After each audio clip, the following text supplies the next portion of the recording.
Welcome to Module 4. We're going to be discussing the guiding question, what do we want kids to know and be able to do? Teachers should be making their daily learning goals clear to students. Daily objective is posted and communicated. Let's look at some student expectations and see how we could write student-friendly content objectives. Here is an example of a TEKS. We have included all of the information that the student is expected to know and do with the information. If you look below the TEKS, we have created an I can statement. I can identify the name of an element given its number of protons. That doesn't mean we're not going to cover all of the rest of the content that's required for the student to know for this TEKS. It just means that we're going to create a lesson that chunks out the information in order to build student knowledge. These I can statements will help your students to know what they need to know and be able to do by the end of your lesson.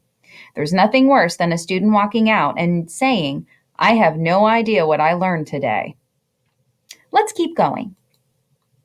I'm going to give you a chance to practice creating an I can statement. If you will, go ahead and read the statement you see in front of you. Once you've read it, pause the video and create an I can statement of your own.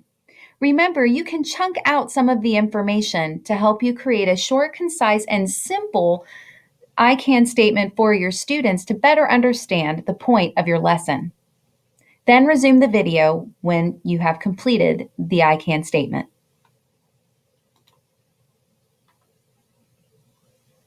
Here's another example of how to create an I can statement using the Texas TEKS. If you notice, we have adjusted some of the words in the I can statement below.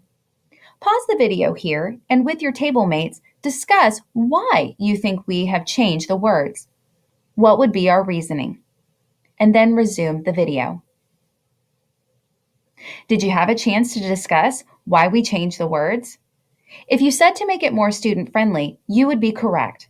However, you do want to make sure that you address the words that are in the TEKS with your students, as we don't know how it will be worded on the STAR test.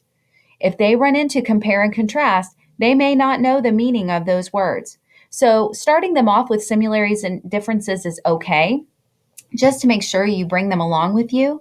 But don't forget to go back and say similarities could be compare and differences could be contrast as you have your discussions with your students.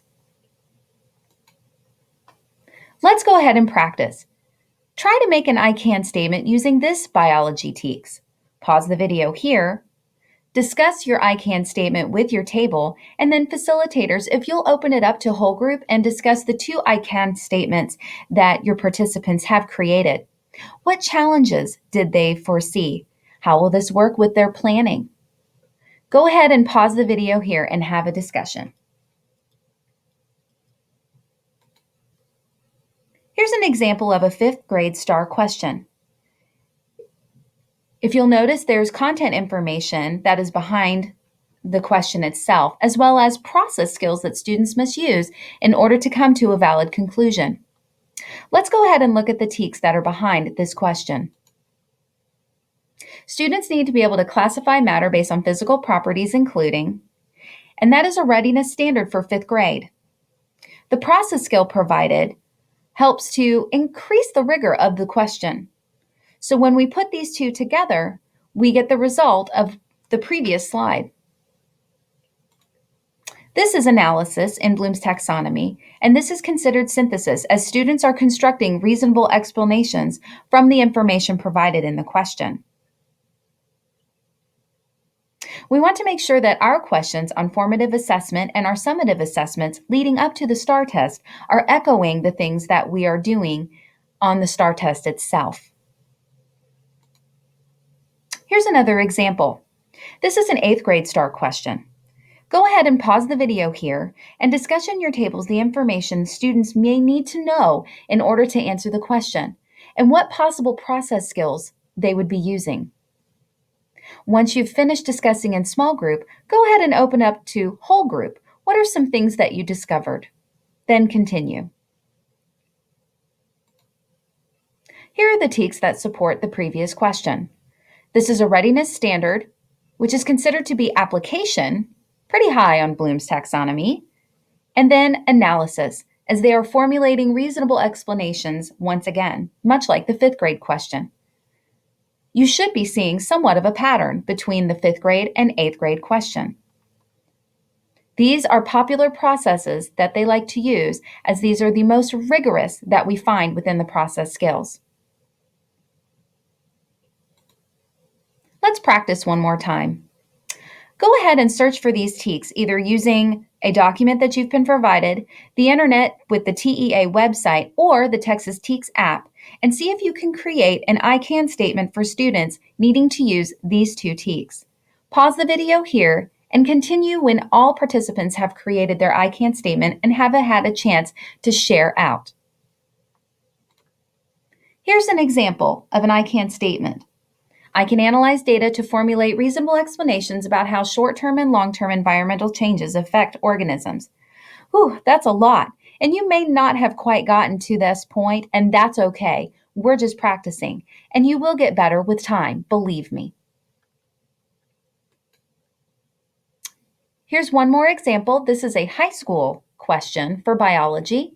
Go ahead and repeat the process of discussing content the student may need to know, as well as process skills they will be applying in order to come to a valid conclusion or the correct answer.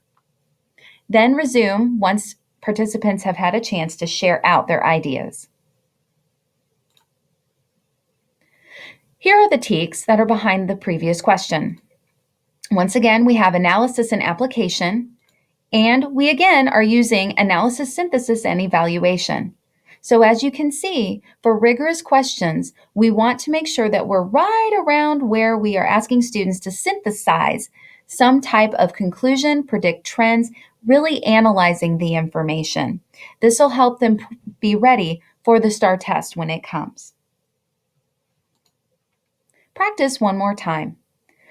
Repeat the process looking up the biology TEKS and create an I can statement, pausing the video here and allowing participants to discuss the information. What challenges did you have? How do you feel about having your students read I can statements as the objective for the day? Do you feel it will help your classroom progress? Go ahead and pause now and then resume, and we'll go over the example. I can predict how a cell maintains homeostasis when its environment is changed. So as you can see, we've included prediction from the TEKS as well as the content from the knowledge TEKS. Remember that we've kept simplicity in mind and that we are breaking down the TEKS for students to better understand the goals of our lessons. So keep these sticky principles in mind as we continue. The inverted pyramid of journalism is much like how we teach. All of the critical information should be at the beginning of your lesson, because as you go through, you may start losing students, much like journalists lose readers. The most critical information is upfront, and as you continue, the be nice if they had it are towards the end. You need to be checking your students formatively to ensure that they have the must-haves before proceeding. And this can be done through formative assessment. Go ahead and take a chance to debrief with participants. Here are 4 questions for you to discuss. Pause the video, and when you are done discussing, you will resume with Module 5. Thanks.